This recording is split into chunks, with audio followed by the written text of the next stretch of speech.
How to build a business model. Did you know that a business model is actually more important than your product? It's true. The greatest, highest quality products can still have a business that implodes. So your business model matters like crazy. And in this video, I'm going to show you exactly the things you need to think about while you're building your business model and how to hack that. Let's jump in.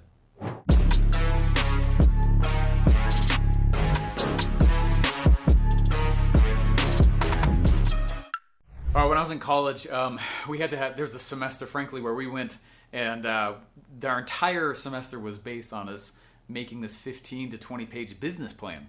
And this business plan was, it's a lot of market research mixed with like a big projections chart, which is frankly pure guessing. You have no idea, right? Mixed with who's on your team, mixed with your product idea. And at the end of the semester, we had to go and stand in front of a real board of investors and ask for funding. And there were students who got funded. And I'm so grateful that I didn't because I would be stuck doing that type of business model. Now what I focus on is certainly marketing, obviously, and sellability.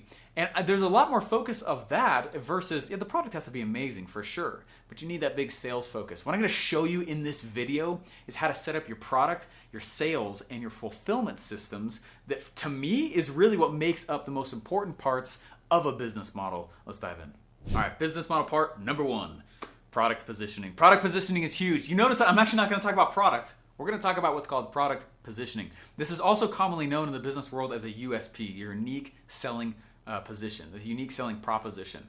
Now, positioning is a really interesting concept. I actually love the story of David Ogilvy. David Ogilvy was a famous marketer, mid-1900s, and Dove soap actually approached him. This is how Dove came to be. Dove soap came to David Ogilvy and said, I think they were trying to position as a men's deodorant then, and he was like, no, you're going to be a soap. And what he did is he first created a story, and he created a sales script, and then he created positioning. And he did that in ads by taking a bar of soap, a picture of a bar of soap, crossing it out, and then put Dove underneath it. And he said, it's not soap, it's Dove. Wait a second, why does that work? It's not soap, it is that, but it is soap. Why does that work? That's called positioning. And what he's doing is he's positioning against soap. And what a lot of products are lacking, and the reason why their business models don't work very well, is because they don't have any positioning. They're not positioning against or for anything. So David Ogilvy took a positioning stance that was against the soap market, even though it is soap. Very clever. This is what made Dove, Dove. And you can go watch a lot of their ads actually on YouTube still. Go really old school 1950s ads of Dove. And this whole one against the other thing. So that brings up the question then, what are you fighting against as a company? What is your positioning as a product? You should be, I'm not saying that it's got to be like this gloves, fists out, just like kind of fighting. But you do need to take a stance on something. What are you for as a product? Are you for or against something? And if that's not true, what about as a company and a company culture and your purpose? Are you for and against something? Think about Tom's Shoes. Tom's Shoes is for helping other people get shoes, right? They're not fighting shoes, but they're saying, let's go. And everyone knows that about Tom's Shoes. Everyone knows it. This positioning piece is one of the biggest, it's just as important as your product, if not more. And it's one of the major reasons why people don't have success. Now to caveat that, so David Ogilvy, right, soap, it's not soap, it's Dove, and he's pushing against the soap market. That's a great one for against. There's another story about Albert Lasker.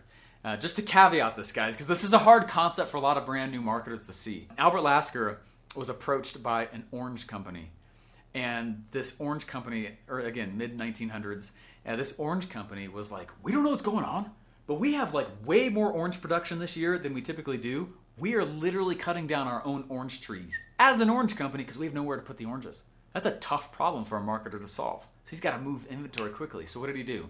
He changed their name to Sunkist. That's how Sunkist came about. And he started thinking with this firm, how interesting is it that one person eats 1 orange per day? How could we get him to have 2 or 3 oranges a day? What if we had him squeeze the orange in a glass? This is how orange juice was invented. Orange juice wasn't a thing. And you probably have in your kitchen that little fruit press, the orange press, right? The little lemons. His firm is the one that made that. And what they did is they said, hey, if you go buy this little orange press thing, we'll give you a bundle of oranges for free. And that's how orange juice was created. Sunkist was saved, and we all have that little juice press in our kitchens now. Okay, now, did Albert Lasker fight the fruit market or the orange market? No, he was moving with it. Does that make sense? To show the two differences, David Ogilvy with Dove fought soap.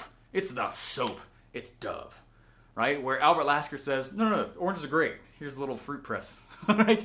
And he's like, no, we're for. Now, you need to figure this out. Your positioning and the way that you sell is so contingent on if people know that about you off the bat. Oh, Tom's, yeah, they're for giving away shoes. Oh, this, yeah, they're for that. Oh, man, Mac versus PC. You guys remember those commercials? Mac was a nobody when they started those commercials, but they positioned against PC publicly. One of the biggest tricks. All right, business model type number 2. You got to have a sales system. And this is the piece that I'm so baffled at, all the things we ever did when I was in college. There really isn't much talk about this. You make a little bit of a go-to-market plan. Like, how are we going to go to market? How are we going to launch? But besides that, that's kind of it. And mainstream entrepreneurship, as well as the most standard business plans, they don't have a lot of like consistent sales plans involved with it. Instead, what you're taught is just to take a loan and hopefully the structure you build makes money. It's like, that's really risky. Instead, what I want you to do is I want you to create a sales process as part of your business model before you even start. Okay, and so this is how you do it. I'm a huge fan of Tim Ferriss. He wrote the book, The 4-Hour Workweek. Huge fan of him. And one of the reasons why is because he's such a self-guinea pig. And one of the things that he did that was so big was when he was launching one of his own big companies, he didn't just immediately hire a support person. Okay, listen to this, okay? What he did is he decided to be support on his own for a month or two. And he kept track of every question that came in and documented every response that he gave. And it ended up being this big manual. Well, what do you think he gave people when he finally decided to hire? The manual. That's exactly that, right there, bam. Processes are documented, not created. And what you need to do is you need to think about what your sales process is. And the way I like to do that is with a sales funnel. I go build a sales funnel, and I know how we get traffic to it. There's 2, 3, or 4 ways we get traffic to that sales funnel, and it is documented. Now, what do we hand people when we hire them? It's the same thing. We documented, we captured the process instead of created it. And that sales process is such a big piece because really, your entire business is dependent on it. If you can't sell, you're not in business. There's just bar none, right? You're not going to go very far. So what I want you to do is I want you to think through 3 or 4 ways you can get sales and then just do one of them a month. That's it. Okay, 3 or 4 ways you get sales. That's really the goal. Now that might mean you have to do 8, 9, 10, 11, 12 ideas to find the 3 or 4. But start with 3 or 4 ideas and just plan them out on a calendar. The first month or the first week of every month, we're going to do this one, and then we'll do this one, and then we'll do this one. That's actually how I do it. It's not more complicated than that. I do a lot of different campaign and traffic and sales methods to get a sale, and I just keep track. Like I think of it like it's in a bag. I'm like, oh, there's the bag of ideas that worked. Like, oh, let's never do that one again. That was terrible. How about this? Boom, sales process. Oh, how about this one? Yeah, let's do that one in November. Oh, this one worked really, really well. Oh, those others, they were garbage. Okay? And that's all you're trying to do as a business owner is find the 3 or 4 ways that continue to fill your hopper and get leads and sales. Before I show you the most key piece of all of this, subscribe. We make these videos for you for free. They're not free for us. But I would love it if you go and you click the subscribe button and hit a little like. I'd like to know also what it is that you're learning here.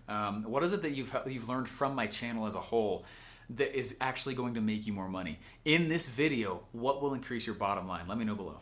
Business model part number 3. Have to have this or you will not stay in business. Fulfillment systems. How are you going to fulfill? I was always blown away that this piece was not a part of the standard business model template we were given as well. How are you going to fulfill? Do you have a fulfillment plan? I had a business coach tell me once, look, if your fulfillment rocks, marketing gets really easy, because all your customers love you and start talking about you. So fulfillment is the key piece. It really is. You got to be amazing at the fulfillment part. Now, for those of you guys doing any info products, it's no different. If you have a physical product, it's no different. If it's a service, it's no different. The key is over-communicating outbound. Meaning, I used to make this as a big mistake. It's a huge mistake I made for a while, where a customer came to me to ask a question. Now, in my mind, I was like, there we go. There's your answer. Sweet. Keep going. But in the customer's mind, what was happening and for real was they're like, how come Steve isn't saying anything to me? Or how come I don't know what to do next? and they had to get to a place of frustration in order to reach out, and I did not know that's what was happening. So what I need you to orchestrate here is over communicating outbound and unprobed. Does that make sense? Like no one's asking you. That is the key in big fulfillment. Over communication. So this is how we do it. We call it a consumption series. And a consumption series is meant to do several things. When somebody purchases, in fact, I had another person teach me like, hey, look, if you, purchase is not over when they swipe the credit card. The purchase is over when they get what they bought, which might mean that you're going to help them for quite a while, right? The timeline is not, you're not done whenever you collect the cash. There is more that now you got to help them consume. If they don't consume, you don't win. And so this is what our consumption series kind of looks like. Just to kind of ad hoc it here. We'll do it in an email sequence. We'll drop physical packages out to them. We'll put phone calls out to them. But it'll look something like this.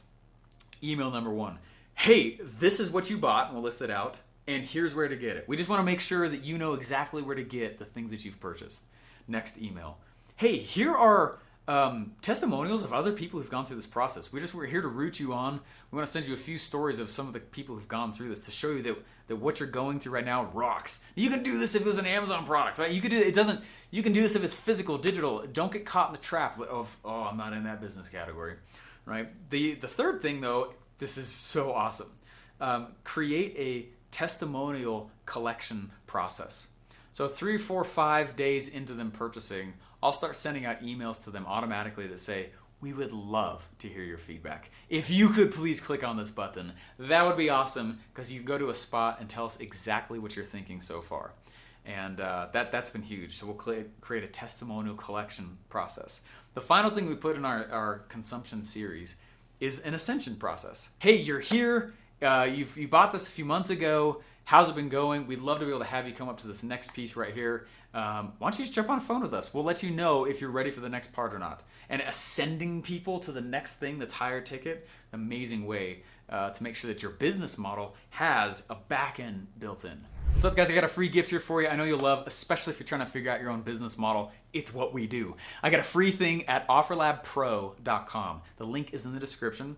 Or I should say down below. And what you're going to see there, if you just put your email in and you don't even do anything else, for free, we'll send you 4 videos that show you more about how the finer points of your business model and how to tweak it so that you can actually succeed in an internet age. It's free. You're going to love it. There's other places you can keep asking us questions there as well. Go to offerlabpro.com.